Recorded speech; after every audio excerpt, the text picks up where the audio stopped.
ಸಾಮಾಜಿಕ ಜಾಲತಾಣದಲ್ಲಿ ವೈರಲ್ ಆದ ಪಂಢರಾಪುರದ ವೃದ್ಧ ದಂಪತಿಗೆ ಉಚಿತವಾಗಿ ಚಿನ್ನದ ಮಾಂಗಲ್ಯ ನೀಡಿದ ಘಟನೆಗೆ ಟ್ವಿಸ್ಟ್ ಸಿಕ್ಕಿದೆ.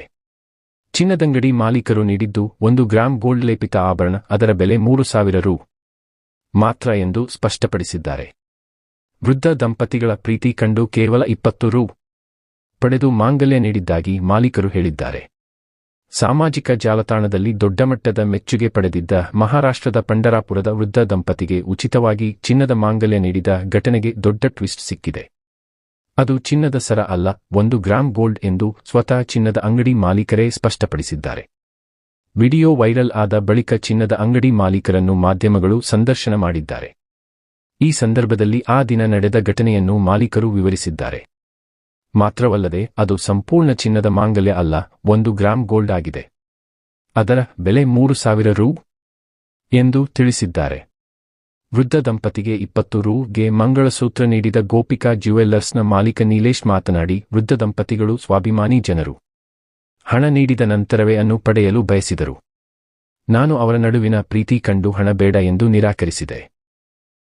ನಾವು ಅವರಿಗೆ ಸರ ಮತ್ತು ತಾಳಿ ಅನ್ನು ನೀಡಿದೆವು. 1 ಗ್ರಾಂ ಚಿನ್ನದ ಆಭರಣವಾಗಿದ್ದು ಚಿನ್ನದ ಲೇಪನವಿತ್ತಷ್ಟೇ. 2 ಆಭರಣಗಳ ಬೆಲೆ ಸುಮಾರು 3,000 ರೂಪಾಯಿಗಳು. ಅವರು ಹಠ ಮಾಡಿದರು ಎಂಬ ಕಾರಣಕ್ಕೆ ಇಬ್ಬರಿಂದಲೂ ತಲಾ 10 ರೂಪಾಯಿ ಪಡೆದುಕೊಂಡೆ ಎಂದು ಆ ದಿನದ ಘಟನೆ ವಿವರಿಸಿದ್ದಾರೆ. ಮಹಾರಾಷ್ಟ್ರದ ಪಂಢರಾಪುರದಲ್ಲಿ 90 ವರ್ಷದ ಆಸುಪಾಸಿನ ನಿವೃತ್ತಿ ಶಿಂದೆ ಎಂಬುವವರು ಅವರ ಪತ್ನಿ ಶಾಂತಾಬಾಯಿಗೆ ಹಲವು ವರ್ಷಗಳಿಂದ ಚಿನ್ನ ಕೊಡಿಸಬೇಕು ಎಂಬ ಕನಸು ಹೊಂದಿದ್ದರು. ಅದಕ್ಕಾಗಿ ಒಂದಿಷ್ಟು ಹಣ ಜೋಡಿಸಿಕೊಂಡು ಪಂಢರಾಪುರ ನಗರದ ಚಿನ್ನದ ಅಂಗಡಿಗೆ ಹೋಗಿದ್ದರು. ಆದರೆ ಅವರು ಇಂದಿನ ಚಿನ್ನದ ದರ ಕೇಳಿ ಅಚ್ಚರಿಗೊಳಗಾಗಿದ್ದರು. ಚಿನ್ನ ಕೊಡಿಸಲು ಸಾಧ್ಯವಿಲ್ಲ ಎಂಬ ನಿರಾಸೆಯೂ ಮೂಡಿತ್ತು. ಆಗ ಚಿನ್ನದ ಅಂಗಡಿ ಮಾಲೀಕ ಆ ವೃದ್ಧ ದಂಪತಿಗೆ ಉಚಿತವಾಗಿ ಮಾಂಗಲ್ಯ ನೀಡಿದ್ದರು.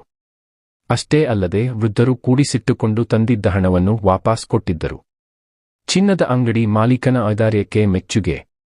ಈ ವೃದ್ಧರ ಮುಗ್ಧತೆ ಹಾಗೂ ಚಿನ್ನದ ಅಂಗಡಿ ಮಾಲೀಕನ ಧಾರಾಳತೆ ಕುರಿತ ವಿಡಿಯೋ ಕಳೆದ 3 ದಿನಗಳಿಂದ ಸಾಮಾಜಿಕ ಜಾಲತಾಣಗಳಲ್ಲಿ ವೈರಲ್ ಆಗಿತ್ತು. ಫೇಸ್ಬುಕ್, ಟ್ವಿಟರ್, ಇನ್ಸ್ಟಾಗ್ರಾಂ ಎಲ್ಲೆಡೆ ಇದೇ ವಿಡಿಯೋ ದೊಡ್ಡ ಸದ್ದು ಮಾಡಿತ್ತು.